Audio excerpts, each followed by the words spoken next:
for dialogue, where the unsayable can be said. Madiba himself conducted dialogues with parties that didn't see eye to eye. This in an effort to do the difficult work required to move forward. And in continuing his legacy, the foundation continues to dialogue. My name is Lunganene, hello, and I will be taking you through today's program. We're here to launch a book, right? This book. And one could read this book as a reflection on how to be a chief executive of a country. But for me personally, the more I read the book, the more I realized how little I knew of Madiba's leadership and government. As you will all know, some have held the belief that in that time he was just a figurehead. And because you guys are all going to buy the book and read it today, I know that at least the people here will bring new questions to the discourse. On the 16th of October in 1998, that's yesterday, 19 years ago, Nelson Mandela started writing Not Linger. And we at the Foundation are incredibly excited to welcome you to the international launch of its release. Excuse me. Before I ask our chief executive to take the podium and welcome us officially, I'm very tempted to read a quote that really shows us why Nelson Mandela had to write this book. You would remember that as you finish reading Long Walk to Freedom, he says, "I have walked that long road to freedom. I have tried not to falter. I have made missteps along the way, but I have discovered the secret that after climbing a great hill, one only finds that there are many more hills to climb. I have taken a moment here to rest, to steal a view of the glorious vista that surrounds me, to look back on the distance I have come. But I can rest only for a moment, for with freedom comes responsibilities, and I dare not linger, for my long walk is not yet ended." We're very fortunate to have a book that shows us a few more steps after the long walk. So welcome once again, and please help me in welcoming the Chief Executive of the Nelson Mandela Foundation, Mr. Houghton.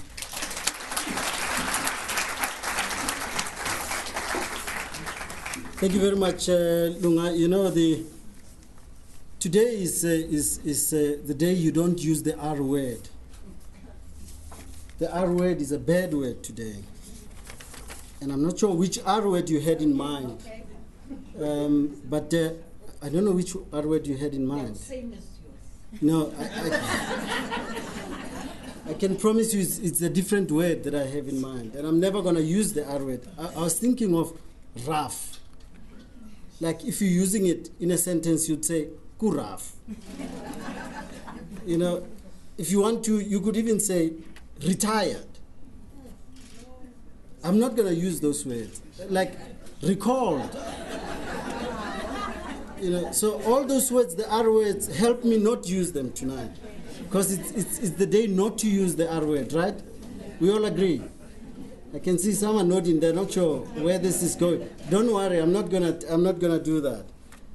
Because today we're really grateful to be here because we're reminded of our responsibility to a legacy. Of Madiba's dream of what he wanted to build.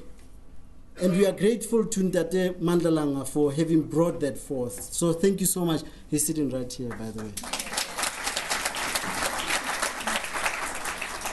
So before I continue, I'd like to make special mention of all of you, including people who are outside, to thank you all for having come through. I'd like to particularly mention Ndate John Sergeant, who is here somewhere.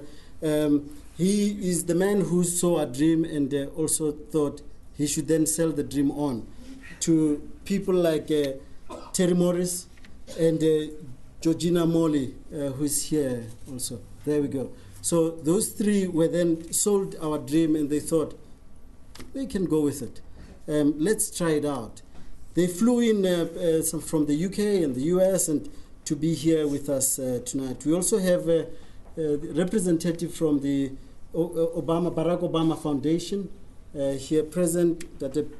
Peter Rondelt, who's here with us. I also want to acknowledge our trustees represented by Mayor Irene Menel. You know, their support makes it possible for us to do the kind of difficult work that we have to do. Tony True, we wouldn't have been here had you not seen again the dream and thought, let me try it out. Terry Morris, thank you so much again. And Dr. George Bezos, the Mandela family, represented by Nelson Mandela, thank you so much for having come through. Thabo Mbeki Foundation, the CEO is here with us. Thank you very much. But of course, we have parliamentarians here present with us. Professor Khositsile is here also present. Dr. Buteles, thank you so much for having come through. We're really grateful for the kind of difficult work that you continue to do in Parliament. We watch you as you dodge things too. But we're grateful that you're still in there trying to dodge, and you're dodging well. Also, I want to acknowledge many of you, of course, Jeff Blackwell, who's also here. But of course, someone who just also walked in is my predecessor, who himself is a fantastic author who just wrote a book, Dikeledi, Ahmad Dango.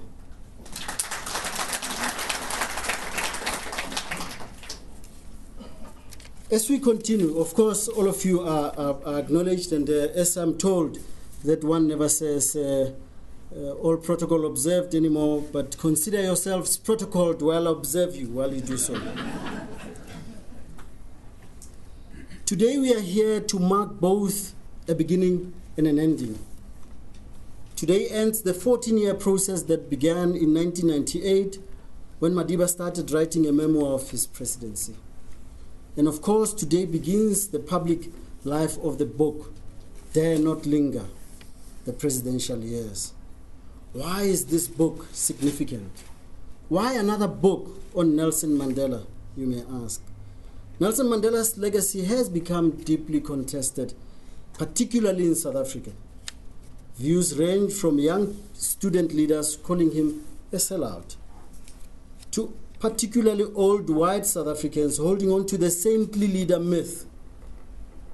And of course, I need to tell you about one of the bodyguards. I was hoping Madiba's bodyguard, who had confirmed that you'd be here, who told us the story of how this thing of the myth of the good leader, the saint, our one, the good black, is what was also said to him one day when Madiba went to a rugby game. So with all that, we thought Madiba should then represent himself and bring himself forward. The book contributes to the scholarly analysis at the same time as offering to popular audiences a fresh perspective on Madiba as a presidential leader. Madiba, the CEO of a country. Madiba teaching us how to run a country. Madiba, the politician's politician. The book has also unlocked previously unused archival resources, thus creating space for continuing analysis and reflection through engagement with the archive. You all know that we're privileged in this building, that we house Madiba's personal papers downstairs. So if we have time here, we're hoping to then show you around. It has taken many years of hard work to bring this project to fruition, and many people. So Madiba ran out of steam around 2002. As the NMF, we catalogued and archived the material. People like Razia Saleh, who's here, or outside. So people like those, we did deep research. People like Sam, who did that kind of deep research. I think they're all trying to cater for all the guests that we have tonight. People like Zanele, all of them then did the difficult work. And then Mrs. Machel initiating the book project, coming to us to say, we need to finish the unfinished business. The reference group that was put together of Meg Grasa Machel, Zelda Lechransi, Joel Nechitenze, who's not here yet, Dr. Tony True, like I said, Vern Harris, and myself. Special recognition, of course, needs to go to Tony. As I said, he saw the dream right at the beginning, and he's the one who conducted the initial interviews, and I'd like you to give him a special applause.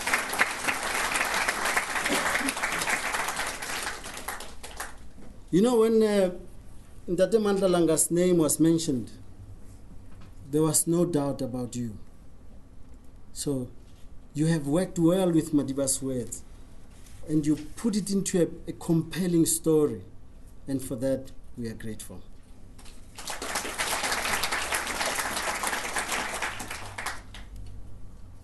So as I said at the beginning, there are many people to thank for supporting the project.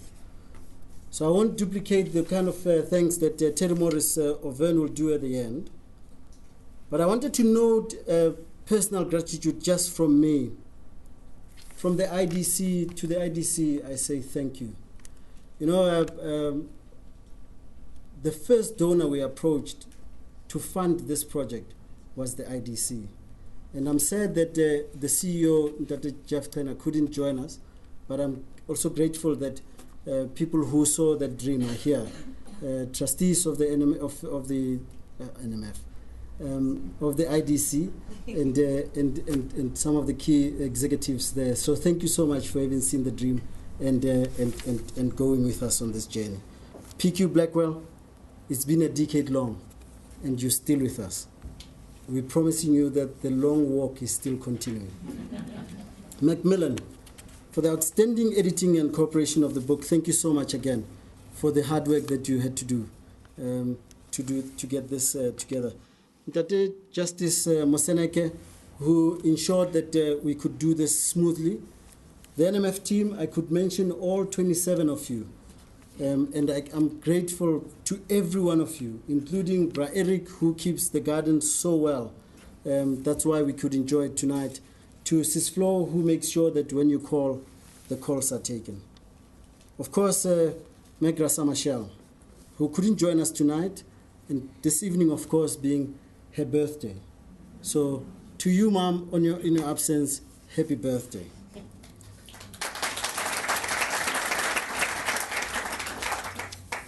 We are, of course, also launching an exhibition tonight. Hope you've been able to view it just outside. We want to thank Keith Bernstein, who couldn't be here with us tonight. I think you would agree with me that that work complements the book very well. I know you haven't read it yet. I'm encouraging you. Apparently, it's only $100. So when you go outside, $100, just go outside, you get your copy. If they tell you it's $2.99, it's another price that they didn't tell me. So that work that's outside complements the book.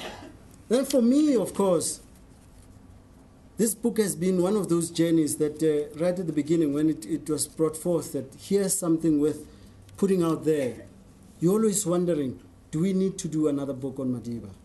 And with 2018 coming up, you wonder again, there will be a plethora of books that will come out. I thought to myself, maybe not, maybe we shouldn't do it. But then you then think to yourself, maybe we should. Because today is the time that we need to be reflecting on Madiba's dream. What did he have in mind? Could he teach us something new about how to run a country? Could he teach us something new about how to run our companies even? Could he teach us something new about running the NGOs that we run? It's possible that he could teach us something about good governance, about how not to do things. So I was then persuaded, and that persuasion said, we need it, and our timing couldn't have been better. That's all I'm going to say. We're grateful to Keith, of course, for the work that he put together, and he couldn't be here with us, as I said. Gavin Folonga, who's here with us tonight for designing the exhibition, we thank you very much. I think you'd agree with me that you've heard enough from me. I hope that you'll buy this book and read it. I believe that the project was so important to Madiba because he wanted to document the challenges, the achievements, and the shortcomings of South Africa's first democratic administration. And of course, responding to those who, on social media, I put the book up recently, and I got 2 responses which were pretty hard-going. I think some of you might have seen them. One said, in this book of yours, does he explain why he sold out the country? Does he explain why we don't have the land yet? Does he explain why he chose the kind of people that he chose to be leading us? So I believe that Madiba wanted that story told. He wanted to inspire the readers to keep working for the country of his dreams. I hope that the book will do just that. But I think for all of us, we need to be responding to the call that Madiba said. Every time we wake up in the morning, we need to be asking ourselves, what am I doing to help build a country of my dreams? May you continue to dream, but not only dream while doing the hard work of building that country. Thank you.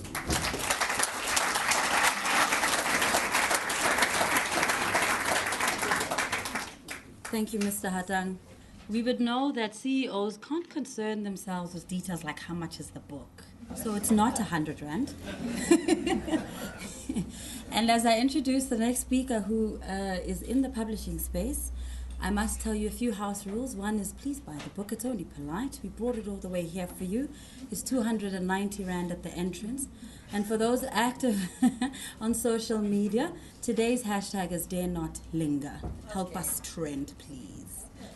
I'd like to call on Terry Morris from Pan Macmillan SA just to give us a few words.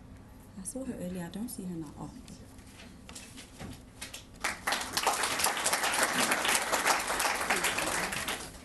Good evening, everyone.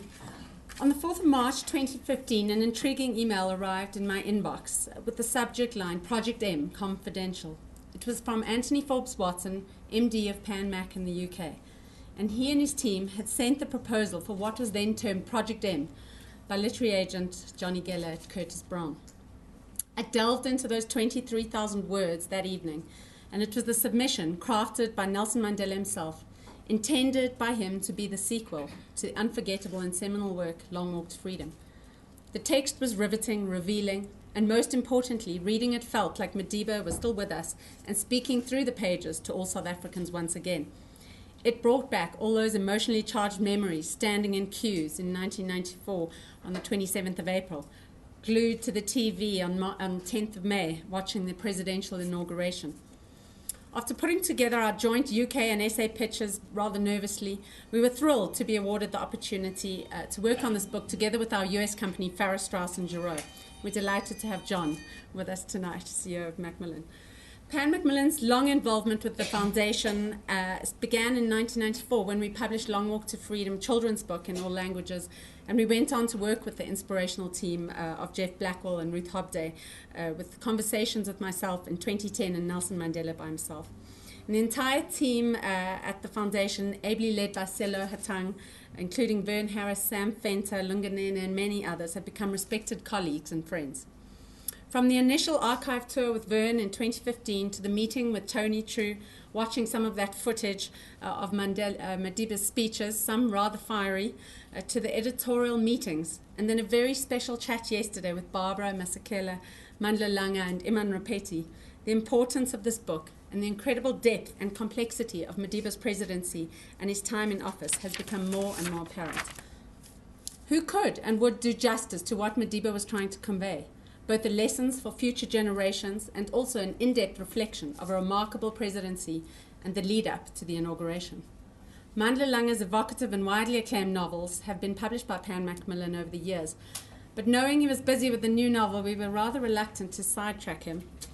Luckily and fortunately, he was prepared to set that aside. Thank you. And committed himself absolutely to this project. After rereading the full and edited text, I'm in awe of the remarkably assured, complete, and considered job Mandla has done in marrying the original text, the archival material, and in-depth research collected by Tony True and Joel Nechtenze, and Mandela's own incisive analysis and lived experience, Mandela's own incisive analysis and lived experience of the time, the people, and the events. Nelson Mandela's momentous legacy is sometimes contested, as Selo has alluded to, and I hope that this book does encourage discussion and debate, as well as provide more clarity and depth regarding the difficult decisions and actions taken before and during his presidency. I'm sorry, I have to repeat what's been said because there are so many people to thank and things that go into a book of this nature and people to acknowledge. Firstly, to Mrs. Grassa Michelle, who unfortunately is not here, of course, thank you for making sure that this book saw the light of day. To Joel and Tony for all the research and the work collating the archive material and working with the foundation. To Selo, Vern, Sam, Jeff, Ruth, and the team for being such professional and fun publishing partners. To George Morley, publisher at Pan Macmillan UK, who steered the text so ably. Andrea Natchez, Pan Macmillan South Africa's publisher, for your as ever thorough and considered commentary and collaboration with Mandla. And to the entire teams at Pan and the foundation for your passion, commitment, and most importantly to Mandla. Thank you for bringing Madiba's voice and legacy alive in this book. Thank you.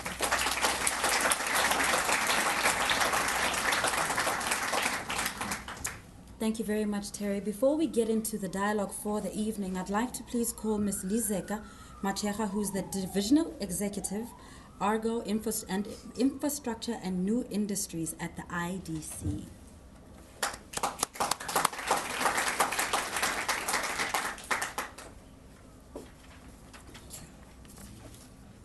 Good evening, everyone. I would also like to use this opportunity to give a warm welcome and extend our welcome to the CEO of the Nelson Mandela Foundation, Mr. Selo Houghton, the trustees of the foundation, members of the Mandela family represented by Ms. Dilega Mandela, Mr. Mandla Langa, Ms. Barbara Masekela, other veterans of the struggle in South Africa, representatives of the media, distinguished guests, ladies and gentlemen, good evening. As Lungi has said, I'm Lizeka Machecha from the IDC, one of the executives. I'm standing here today talking on behalf of our CEO, who's currently traveling back from the US, having attended IMF meetings.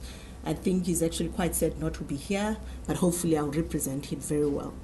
I cannot think of a more important or timely event than the launch of what I believe to be one of the most important works in our time.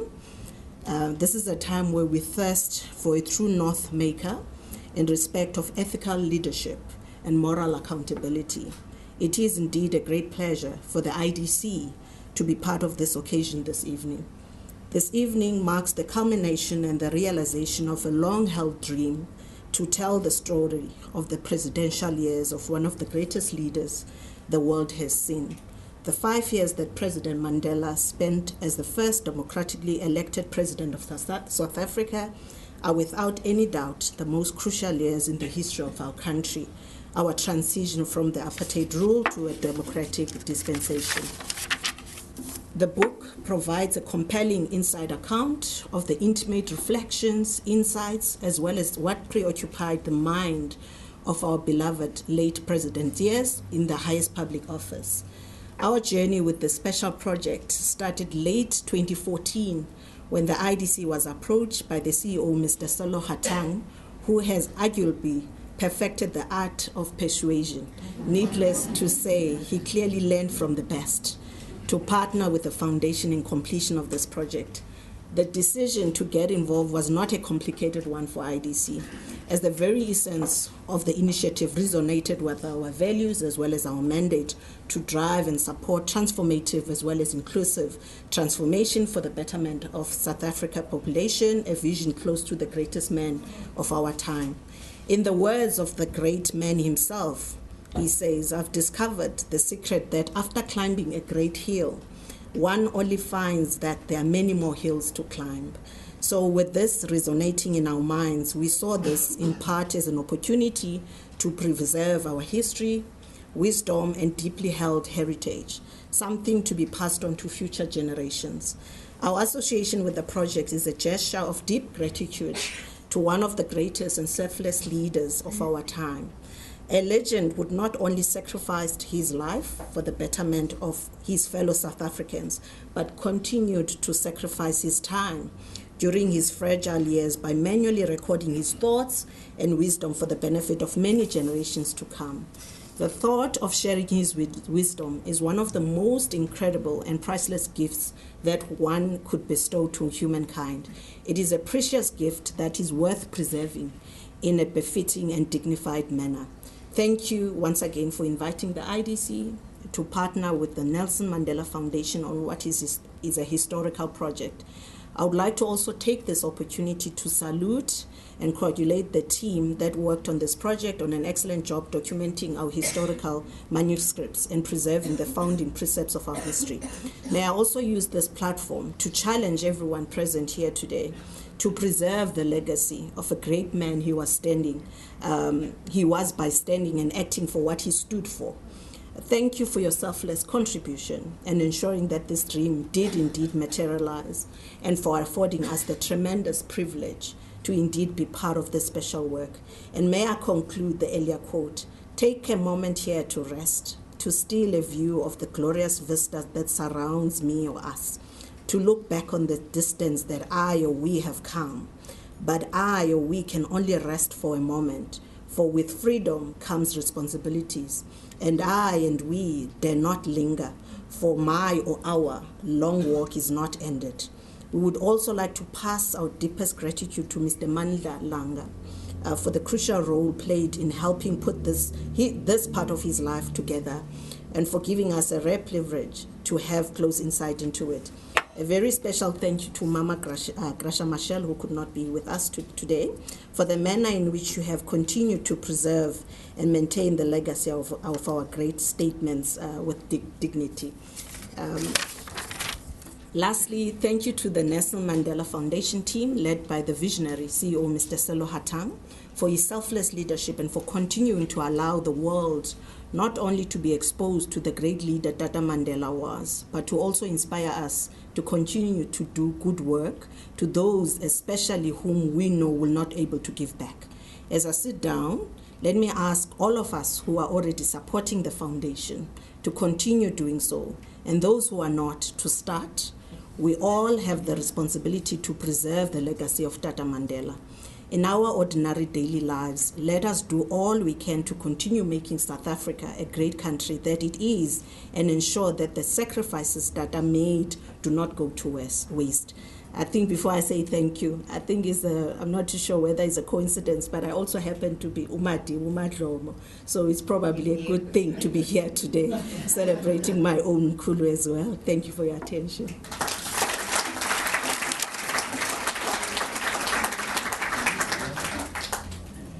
Thank you very much. We are now at the part of the evening where we're going to witness a very special dialogue. And so I'm going to hand over to Ms. Iman Rapetti, who is going to take over and introduce the panelists from here. Please give her a big...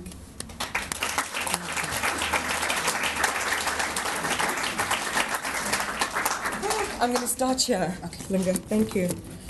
Good evening, everyone. It feels like quite a serious moment, so I'm going to take a leaf out of Madiba's way of doing things and attempt to inject a little bit of levity. I'm going to say three things.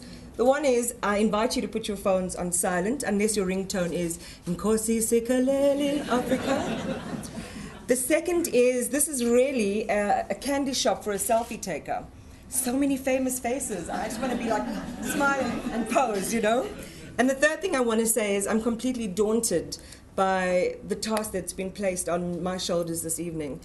How do you concentrate everything over a life of someone of the stature of Nelson Mandela and Tate Madiba into half an hour with sensible conversation? So I'm feeling very nervous, and I'm requesting from the waiters to bring me a non-alcoholic whiskey immediately.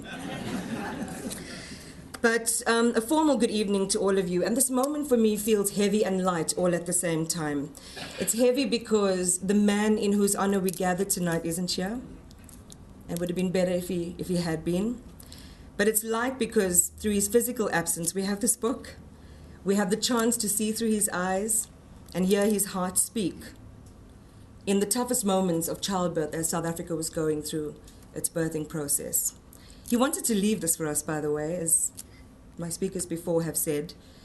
He was worried about it, as Mam Graça reflects in the opening. This is what she wrote. She says, the demands the world placed on him, the distractions of many kind. His advancing years complicated the project. He lost momentum, and eventually the manuscript lay dormant. I need that whiskey now. Through the last years of his life, he talked about it often, worried about work that was started and not finished, and that was so much like him. When he began something, he wanted to complete it. Well, tonight, we bring you the story of Madiba, the story he wanted to share with the world, and we want to acknowledge his great spirit in this place where we hear his testimony of governing through one of the hardest periods in our transition to democracy, from the fear about 1985 and the menace of bloodletting, through talking with the enemy, to walking into the union buildings, Auntie Barbara, and realizing there was a very cold place with no coffee, to hammering a way forward for us and warnings over how the legacy of the party should be forged and molded. This book, beloved, takes us by the hand and perhaps will lead us beyond the last chapter to the work in our country that yet lies unfinished. The world, it would seem, is still looking to Madiba for guidance, and it is through this book that he continues to speak to us. So are you ready? Okay. The heavy task of writing in the shadow of the baobab, as I describe it, was left up to a man who was once exiled, who spoke for the struggle here in South Africa, in London, during those crazy, crazy years.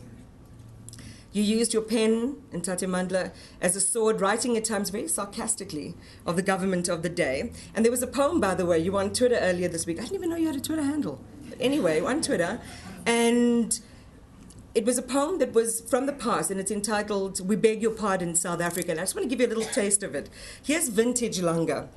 We beg your pardon, South Africa, for the untruth spread about your peace-loving and innocent policemen, who are said to be torturing prisoners, whereas we all know that these are self-inflicted lacerations and cigarette burns.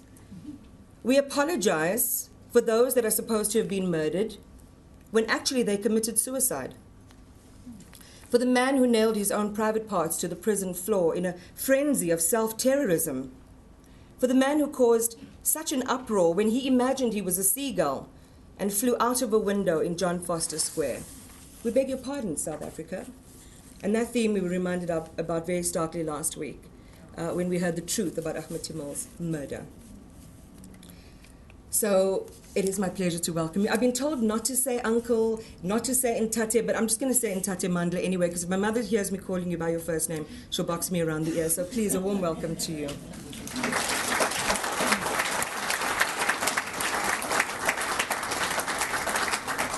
And Mama Barbara Masekela, who once worked at the New Age newspaper, the one from 1960. Okay.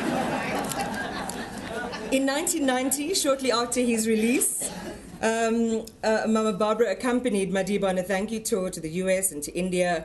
She was brilliant, and then she was invited to be his chief of staff. And she also went on to head up the Department of Arts and Culture. She served in foreign missions as ambassador to the US and in France. I don't know, you didn't tell me this yesterday, but you were an award-winning filmmaker and a poet, and I want to share just a short extract from Christmas 1976. These rivers of blood could flood over the high walls, not too soon into the manicured gardens.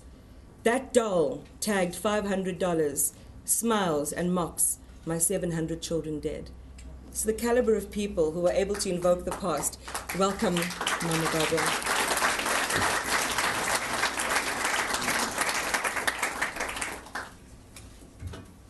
I've got to take a sip of water, otherwise I'm not going to do the conversation justice. I invite you to do the same, Mama Barbara, in case you get thirsty.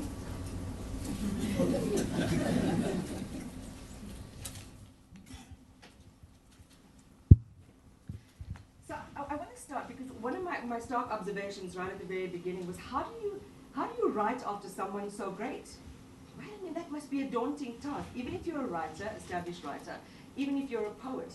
And so this notion of writing under the shadow of the baobab tree for me was really quite stark. You were given 70,000 words. Here you go, make magic. And what you were able to design and create is certainly that. Were you overawed by the challenge? Thank you, Iman, and thanks for the very luxurious introduction to who we are and what we stand for. When I was first approached regarding this task, and I saw that one of the people who was the main instigator of this process was Joel Nechitenje. He's sitting there with his mouth covered right now. My mind just went back to so many other circumstances where he has been responsible for putting me in a situation where I have to do my best. The task came, and I was really daunted because I looked at Mandela, at Madiba, and I thought that this is not a person that I can write about very, very lightly. That was the first hurdle. But the second one was the fact that I write novels. My stock in trade is fiction. I imagine reality, and I fabricate. And this is not something that can even remotely be associated with Nelson Mandela.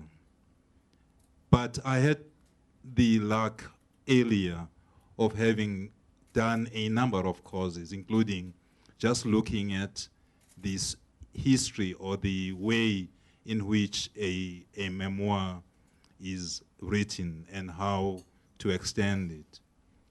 And so it was with a sense of gratitude, humility, but at the same time, that trepidation that I entered into this. And I realized that I needed to find a way of making the words, which are quite succinct and very evocative in their own way, but to make them say more than they were saying. The analogy I can use is of a song, of a melody. That a melody can be a traditional melody, which can be enriched by the introduction of instruments, of other voices, not to take away the essence of that melody, but to celebrate it, to pay tribute to it, to enlarge it, and to enhance it. That's how I approach the task. Thank you so much for being so frank about that, because you help us understand the enormity of the task and what it took for you to be humble as a writer, to embrace writing completely outside of what you were used to. So we appreciate that. Later on, we'll talk about some of the issues. I think, Selo, you referenced that about the accusations that have been leveled against Madiba, and a lot of it is really the architecture of setting up the political scaffolding in South Africa is laid quite bare, the complexities of doing so. And I know, Mam Barbara, you have a very specific view on that as we talk about how the Government of National Unity is set up. But before we delve into all of that terrain, maybe to start by your reading of the book, and whether, after having worked so closely with him, and you're going to share a lot of anecdotes with us this evening, and I know you've got a view on what you describe as this glib take of Mandela as a sellout, is whether you found this to be an encapsulating piece. That was there anything left out that perhaps you had known, little delicious stories you want to insert now? I think that the book subject is a serious subject, so there's no place for salaciousness. Except at the mention of Hustler and the interaction with the media, which happens later in the book, but we'll get there, hopefully. I think for me the book is I found it really riveting. I thought I'd be really bored reading it, because I knew, we all know, we've read about all the things that happened, we've experienced them. But in fact, I was able to see the whole experience that we've had in South Africa. I saw it I had a new perspective about it. And I thought that perhaps I knew Mr. Mandela very well, but he was revealed to me again in a very kind of sympathetic way by the book. But it also made me smile because there were certain references, you know, to, for instance, to his storytelling, to his humanity that came out so strongly in the book, and the fervor that he had for South Africa, for the people of South Africa, and the fact that he really, to me, his writing of the book with Mandla's assistance or collaboration is very important, because I remember Dada as a person who really respected the written word. And sometimes we used to, you know, tease him about the fact that he liked educated people so much. And he always referred to how many degrees somebody had and how wise they were, you know. And we would tease him about that and say that, you know, degrees don't mean everything, you know. It's a substance. But the book brings this back, and I think especially in his belief about the importance of education and skilled people. Well, let's go straight back to some of the earlier parts in the book, Ntate Mandla, and to talk about this kind of parody that happens on the day of his release from Victor Verster. I mean, it's the day everyone's waiting for him on the Grand Parade, and then the driver gets lost. And it kind of is a metaphor of being lost and found here in South Africa, because throughout the lead up to the negotiations, throughout arriving at the union buildings, when effectively you could hear the crickets, there was literally, you know, you had to set up everything from scratch. It was losing and finding. It was losing your place and finding yourself again, listening to others and getting shouted down again. So maybe just, you know, we can start with that little anecdote with Archbishop Desmond Tutu wondering where on earth they disappeared to. Well, I guess this is one of the more popular stories regarding Madiba's emergence out of Victor Verster, and that I call it a glorious confusion when suddenly he found himself in a place where he wasn't supposed to be. I think it was in Rondebosch. And when he stopped and opened the window to ask a woman, I think her name is Watson, who had two kids, two babies, to pass one of the babies to him. And he bounced the baby on his lap. And all that during a time when he was supposed to be going to address these multitudes that had been waiting for him with bated breath. And it struck me that he wasn't a person who would do what was expected. He would always inflict a serious situation with his own humanity. And I suspect that had a lot to do with his having been, when he was in prison, that time when he had been involved in theater. He was always, almost, to my mind, and this is my interpretation, involved in some theater that would, to a very large extent, create something about a situation more than what it was. And yeah. And on the issue of being so single-minded and so true to himself and what he wanted to do in any context are some of the anecdotes that shared really early on at Victor Verster, where, you know, he wants to wash up the dishes after dinner and telling his guardian, I think it was a warrant officer, Swart at the time, you've done the cooking, so I'm going to do the washing up. Or when he'd go to a hotel, Iman Barbara, and then he would insist on making up the bed. So that regimented way of life kind of stayed with him for a long, long time. But when you talk about doing what he wanted in his mind, it brings us to a really important precipice of South African politics, and that is that moment in 1985, the bloodiest in the struggle, where R. Tambo called on South Africans to render the country ungovernable.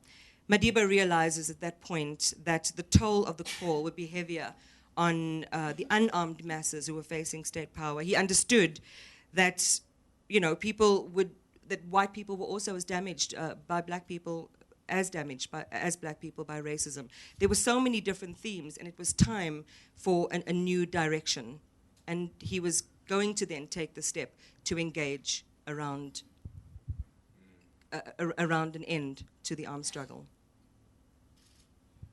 Well, I don't know whether it was going into an end of armed struggle as much as bringing in a sensibility about the need for South Africa to come to terms with itself. That was a time when he started very seriously to be involved in the negotiations or in the process of talking with the regime in prison. That type of, I think, courage, because it's the same courage that today we are reflecting as a selling out, that courage to know that I'll be involved in something that's hugely unpopular, but I would want to do this because it is something that has got to pay off in the final analysis and has got to save lives. That was what he embarked on, the talking to the regime inside prison. I think that was the question. Yeah, that's... You want to go on? I want to go on, yes. Because I much later, you get the testimonies of people like Meg Maharaj, who was inside and was one of the chroniclers, one of the, I think, the better able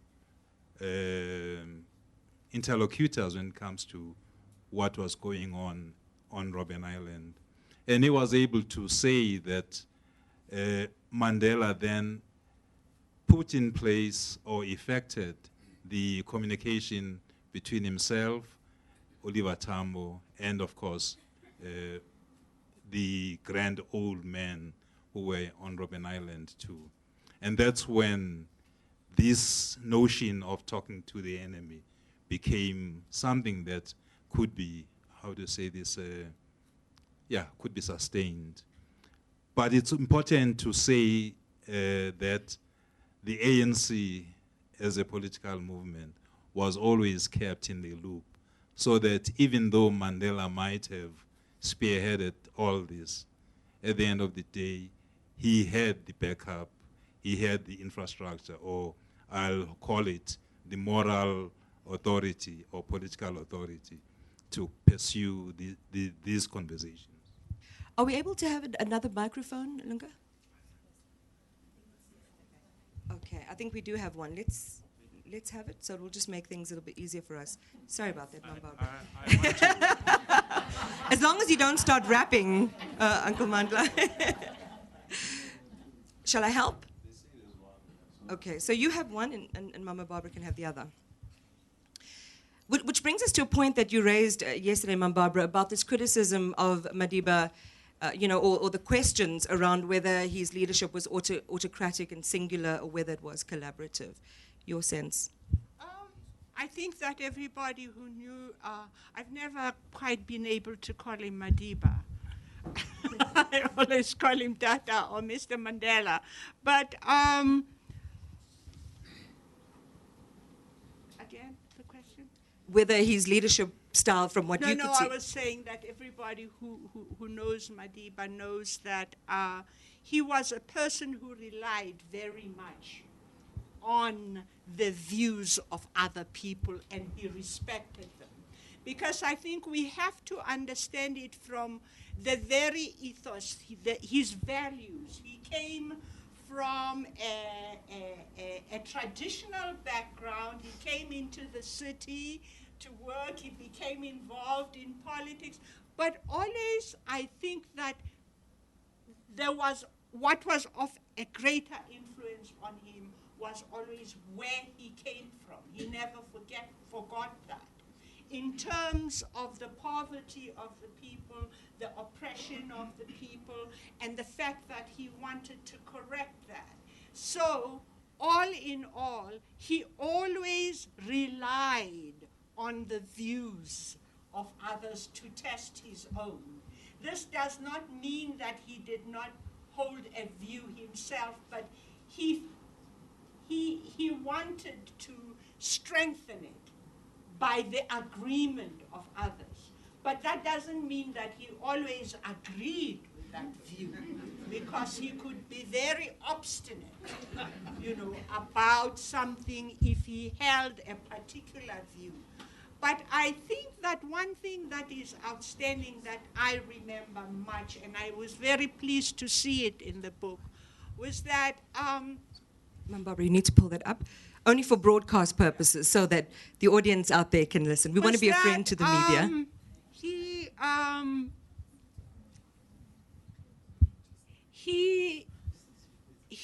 would. Okay. Oh, all of this is just too much for me, and all these people looking at me. So I guess you don't want a job in broadcast journalism then. I thought we were going to have a conversation. It's an interrogation.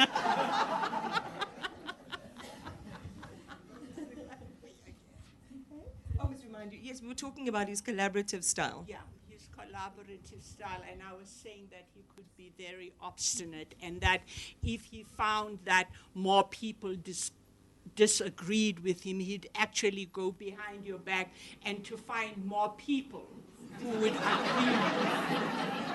And then if he lost, he would come in with that kind of innocent look. But the thing is that he always acknowledged defeat, if he was defeated through logic.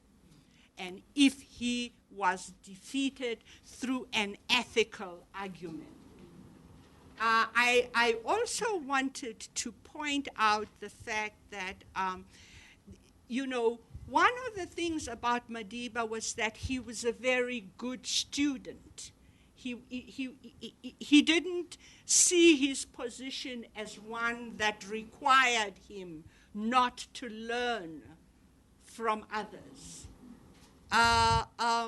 And so that when I read about the first years of his presidency, I see this proven over and over again, that he always needed to get as many people as possible who knew as more than he did to help in coming to a decision. And what I found really poignant in terms of our present situation was that if he took something to court and he lost, even though he was a president, he was able to acknowledge the importance of the judiciary in the society. And I think that is one legacy, one of the legacies that he has left us, that there is law and it applies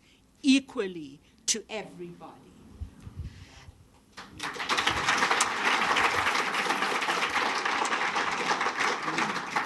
We'll talk in a second about his exit at his last national conference as president of the ANC in just a moment, because it segues very nicely with what you've just said around leadership and the warnings for leadership not to approximate itself with people in power, because you run the risk of toxifying yourself or compromising yourself. We'll talk about that in just a second. But I want to come to one of the stories which in some ways tells a little bit about the chaos and the fact that as South Africans, maybe we don't realize that they were not walking into a political structure.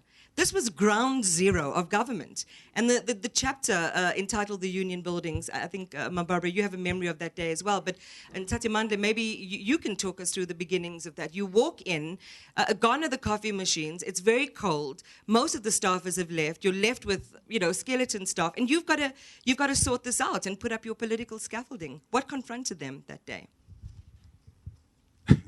Well, he came into Union Buildings. It was a day after the inauguration. And with Barbara Masekela and Jesse Duarte, and I suspect a few of his other lieutenants who might or might not be in this room here. Just note that we were all women, huh? Okay.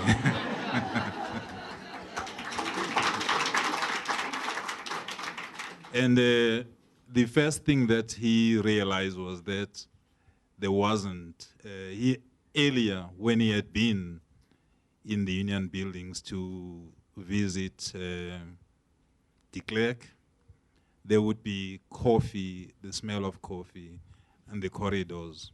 But de Klerk had taken his coffee machine and all his comfortable paraphernalia away, and it was a very, very, very cold place. And one of the points I'm trying to make also is that the coldness was something that he had to find a way to diffuse in terms of the staffers that were still there, that were carried over from the previous administration, who might have felt trepidation at the fact that a new administration is coming into play and they might lose their jobs. But he went ahead and made everyone feel comfortable, including someone who was called Elise, if I'm not mistaken, who had a face perhaps that was unfortunately frozen, not so much out of anger, possibly this is just one of those circumstances where people have got frozen faces. And Mandela said to her, "J'ai quoi for me?" And that was one of the ways in which the ice was broken. This, for me, was someone who was coming into a tabula rasa, because the ANC, for all its understanding of process and international work and all that, had never really been in government. It had never had an infrastructure of running or of putting together a bureaucracy. So that was something that had to take place, that had to happen. And I think Mandela was very aware of that, and hence his dependence on ensuring that those that have got the skills from the previous regime were brought in, not so much on their own terms, but on the terms of the new dispensation, to help to make sure that there is a handover, but a handover where they would not end up being saboteurs. And that's an important theme, because it comes back later when we talk about the increasing frostiness at one point between him and de Klerk, around where he thought de Klerk was overstepping the mark. And it's visible in two places, one with de Klerk summoning Nkosazana Dlamini Zuma and berating her for a stance on the use of tobacco in public spaces. And then later on, in another chapter, which I want to reserve for a question all on its own. I don't know, Barbara, if you want to pick up that one, but also to talk about the complexities of putting together this cabinet. Now, remember, there's quite a bit of discussion in the book about Professor Jakes Gerwel, which I thought was also, it was a funny story. It's difficult for me to talk about putting together government because because I was no longer in Mr. Mandela's office out of my own choice, you know. But I would say that what I found striking again in the book is his realization that as government gets established, there is a growing distance between government and the people. And I think we felt it particularly as people who had worked together as comrades, you know, that it was no longer so easy to pick up the phone to Joel and say, Joel, this and this is wrong. And I think that for a while there, Mr. Mandela tried very hard to continue this closeness, you know, that you could actually call him. He was too curious not to take the phone. And he was too scared that he would miss something, because that was the wonderful thing about him, that he had such a refreshing interest in life itself, you know. So, but what I want to say is that he was the kind of leader, if anyone went to him, and I mean anyone, and said something, he would try to correct it.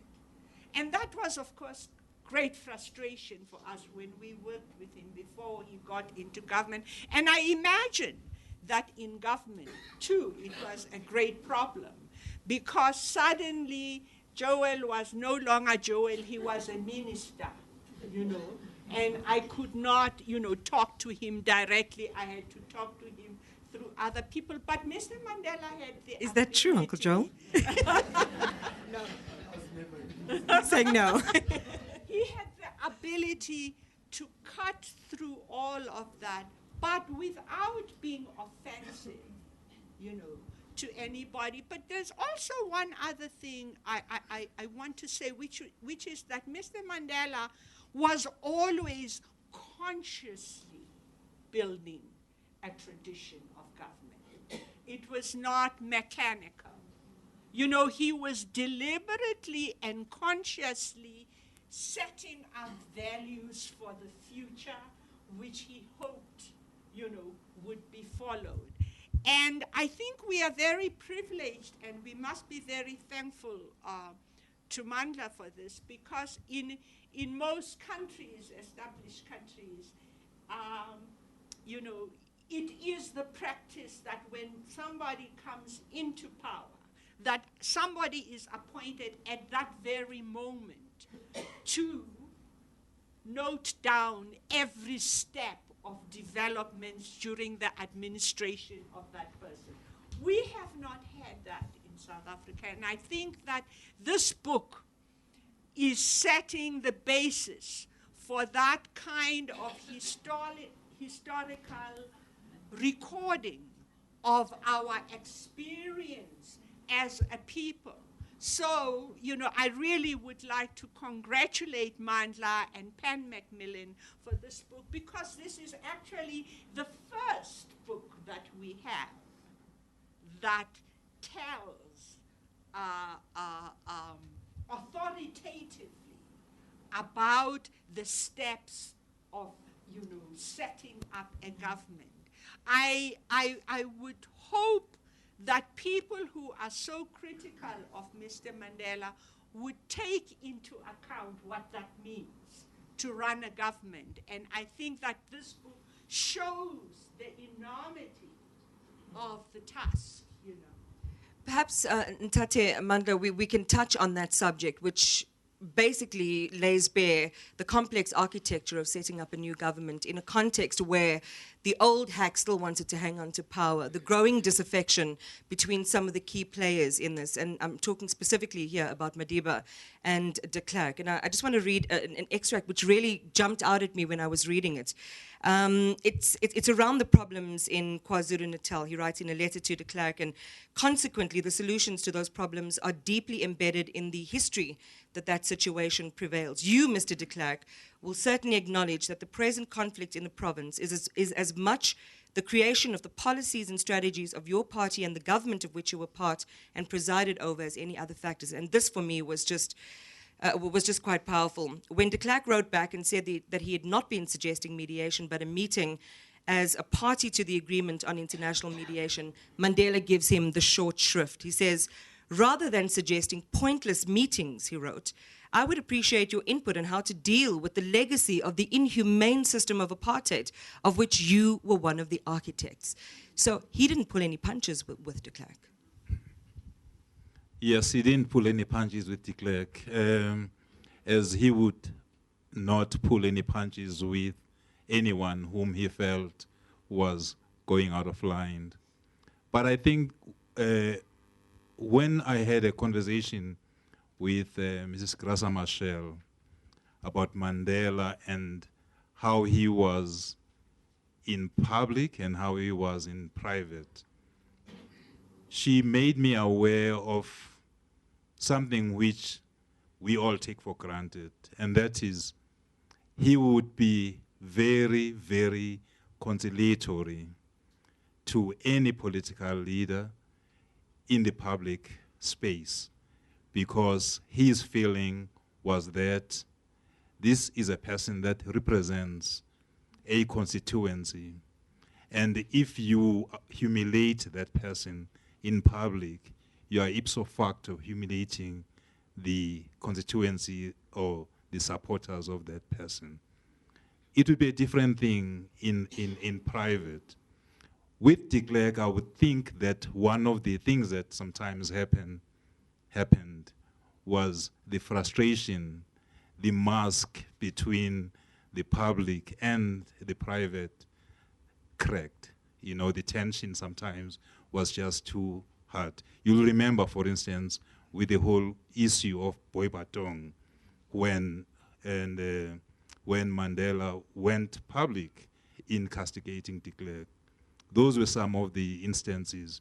And of course, also, when de Klerk was still part of the government of national unity, there was a lot more of that conciliatory relationship on his part. But when I would think he felt some residual betrayal with the ouster or with the removal or with the withdrawal of the National Party from the government of national unity, I think all bets were off, really. And I would think that is because, much more, because Mandela had built, from the time when he was in prison, had imagined, had trained himself, had internalized this whole building of this edifice, which we call democracy. And anything and everything that would come and start to want to dismantle that, I think he took it as a huge betrayal. Hence the way he dealt with de Klerk when it comes to that letter. I just want to say that I think another aspect, which we often forget in our country is that we are in the world.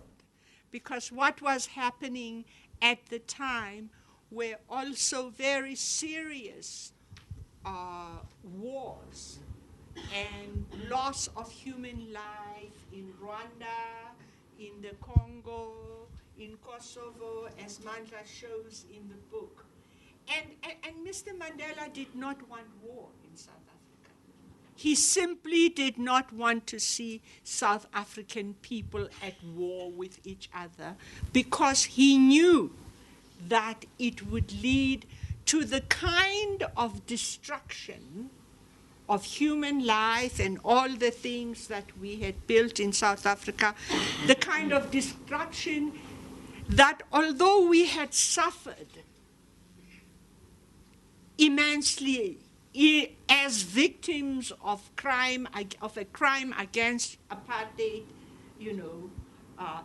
a crime against humanity rather, but we had not suffered the kinds of wars that took place, like in Kosovo, in the Congo, and in other parts of the world. And he was very clear about not wanting that to occur in South Africa. And I think that, if I may, one of the things I would like to say is that this wonderful book, which is really going to be a great help to students of the history of South Africa, and of knowing ourselves as a people, of how we came to be, I would venture to say I would love to have this book written in a more accessible language, maybe made shorter, so that as many South Africans as possible can read it to understand our history, because we are always in the now. You know, we're not in we do not see the now as a development of a historical experience. I would actually like people to read it also in the 11 official languages, so that they can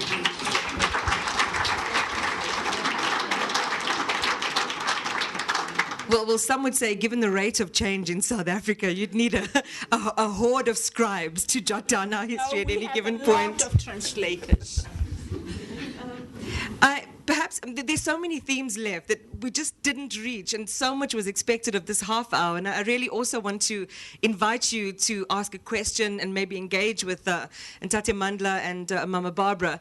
But maybe just a couple of things. I mean, just to mention, in the book you'll hear some more about his ability to reach people that politically, might seem to be intransigent. On the issue of Lockerbie, for example, reaching out to Muammar Gaddafi.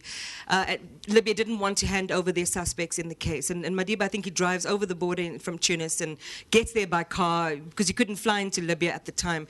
And he goes and has a chat to him. It's that kind of politicking where he approximated himself to those that needed to change, or that needed to become malleable in the face of when so much is at stake. Or his ability around the time of Chris Hani's assassination to really corral the country and to save us from bloodshed. I mean, the stories are just endless, and I feel like I wish I could read the book over and over and over again, because in the first reading, you just miss so much. There's so much texture there. But having said that, I maybe to end with part of a really potent speech that he gave at the 50th National Conference of the ANC, and seeing as we're heading to the National Conference this year, and it is a ride up until that point. There's so many themes, and I thought it would be really wonderful to reflect on what Madiba said in that gathering. So he takes us into the room towards the beginning of the book, inside the 50th National Conference in Mafeking. And Madiba's words were almost prophetic to what we're experiencing in South Africa now. He was delivering the political report that December. And there was a great expectation around succession, and maybe you'll say a word just on his wanting his cabinet not to be seen, or those in leadership to be seen as only being, closer, and wanted that greater inclusivity. And it feels like, the ink on the page is still drying, so fresh are these words. Listen closely. A leader, especially with such heavy responsibility, who has been returned unopposed, his first duty is to allay the concerns of his colleagues in leadership, to be able to discuss freely, without fear, within the internal structures of the movement. People should be able to discuss the leader without fear or favor. Only in that case are you likely to keep your colleagues together. There are many examples of allowing difference of opinion as long as you don't bring the party into disrepute. Later in that same chapter, he goes on to reiterate how a leader's association with powerful and influential individuals who have far more resources, his words, than all of us put together, could lead to forgetting those who were with us when we were all alone during difficult times. That is poignant. Without trivializing what Madiba was saying, I can only say, because I think we're going to have to ask people to ask questions, right? I think what he was saying was that beware of the emails that will come up in future, because that's what he was prophesying, and that prophecy has come to play. And one of the most important things that I think we need to do is to read the book, and which will help us to remember ourselves as South Africans when we held the high moral ground, when we walked with our heads held high, when everywhere you went, people would say, this is a South African, he's something. Hugh Masekela once said something which of course, Hugh was being very light about it. He says, in the past, when you were a South African in London, and people would hear that you are a South African in a pub, they would say, this is a South African brother, buy the man a beer. And he says, now, if you go to London in a pub and you're a South African, people are most likely going to throw beer into your face. We do not deserve that. I think we deserve a lot more. We deserve to go back into ourselves so that we can reclaim that which is lost. And I think you can only reclaim something by knowing the treasury that has existed in your life, in your history. And this treasury exists in this man here whom we are, in essence, celebrating tonight.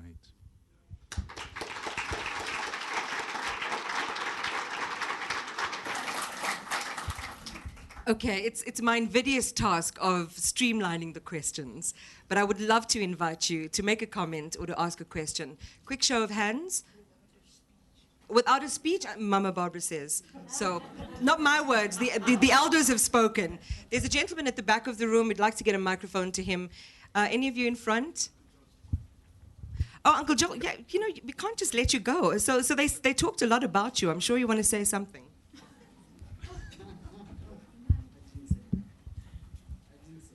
The speeches have been made, and so there's no need for me to repeat what has been said. But I should thank Mandla for taking up this responsibility. The question has arisen, what kind of research was done to provide Mandla with the background that he worked on? And perhaps I think Silo will allow me to say this. We did a lot of research with Tony, did a lot of writing in a matter-of-fact way, recording the history as it happened and almost sequentially. And one of the attributes of that work that was done was that perhaps it was too differential to political sensitivities. And it was... You have to decode that a little bit. It was too differential to political sensibilities. In the sense that there were certain things that we felt perhaps should not be reflected because we might be stepping on the toes of people who are still around, people who might still have ambitions to attain certain things in political life. And what Mandla helped with was to decode all that. What Mandla helped with was to make the dry draft, to use the word of the publishers, to make it sing. And in that sense, we have emerged with a kind of work that is readable, that does not need much decoding, and I think that all the readers will enjoy. Thank you. Prince Buthelezi, may I give you the mic? I don't know, you've heard the discussions. These were difficult times in our country. Your reflections on your associations with Madiba as he's narrated in the book. Are you up to it? Well, it's very difficult because Madiba was not only our icon, all of us, but he was also a friend, a personal friend and a family friend. So it's very difficult for me to know exactly within a short time what would be appropriate. But I really also would like to compliment Mr. Langa in particular for what he has done for us in doing what he did. Because Madiba was a remarkable person in many ways. He did things that startled people, many people, even members of the ANC. For example, the unfortunate People's War, which cost us so many lives, he was distressed about. I was just talking to someone who is involved in publishing some of the letters that we exchanged as I came up here, remembering some of the things that he did. For example, when he was released, he phoned me immediately because he had written to me to say that we should meet and address the internecine, fratricidal internecine war that was taking place. So he phoned and he wanted us to meet, but we didn't meet. So he went to Transkei on a visit, first visit. And Amakosi, the traditional leader, said, well, have you met with Buthelezi? You two are known to be very close friends. He said, no, he hadn't met with me because he said, he used the word that the UDF and the leaders of the ANC almost throttled, he said they almost throttled him, saying that he shouldn't meet with me. So we didn't meet with him until almost a year after he was released on the 29th of January, 1991,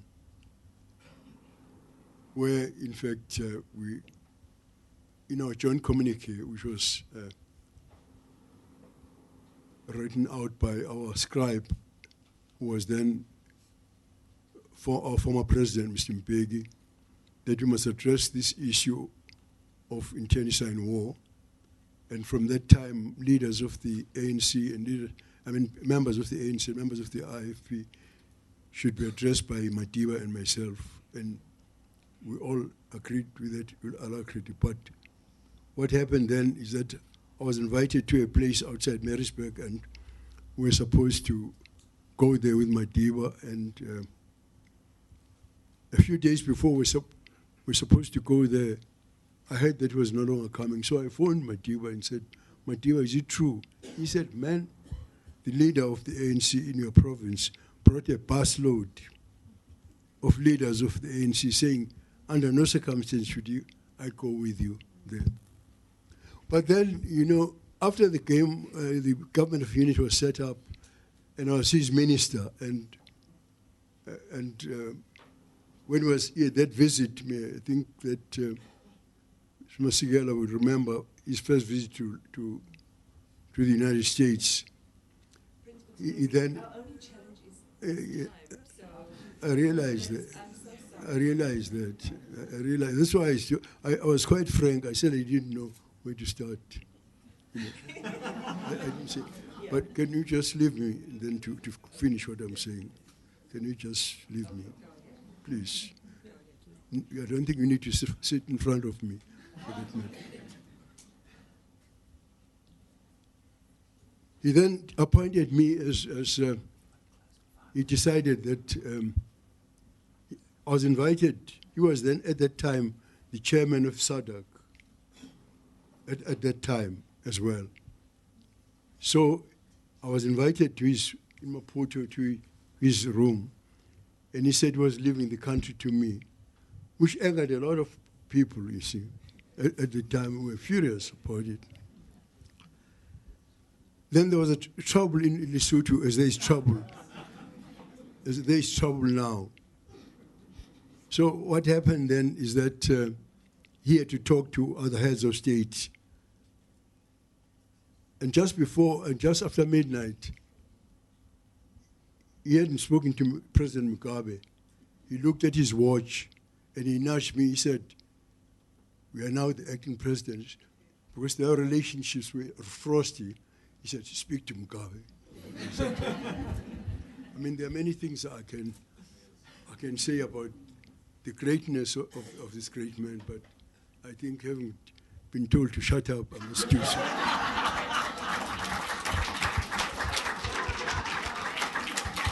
The one thing I will say is I feel like we need an entirely different television show for anecdotes of this kind, because I think it adds the texture to our history. And George. Yes. I want to ask Barbara whether she was with us when we went to Sweden for Norway for the prize. I want to remind you, for the benefit of the people that don't really know Mandela as some of us know him. I know him as a student. I know him as an attorney. I know him as a prisoner. I know him as a president. And what I want to do is, people say that he actually sold out black people in particular, which is false. Nelson Mandela never made decisions without consulting people around him that actually knew what was happening and what they wanted to happen. He, as a prisoner whom I visited regularly in order to inform him of what has happened in outside. And he wanted to know, and I had to take back to people that were free what Nelson's view was. He invariably said, I was there in the morning, we had to take a lunch. He went back to his shell to eat, and I would go to the warders, and he would say, I cannot tell you what I think without discussing it with Walter Sisulu in particular and the other people that are here whom I consult as to what I think should happen. This was not only when he was a prisoner on the island. When he was a prisoner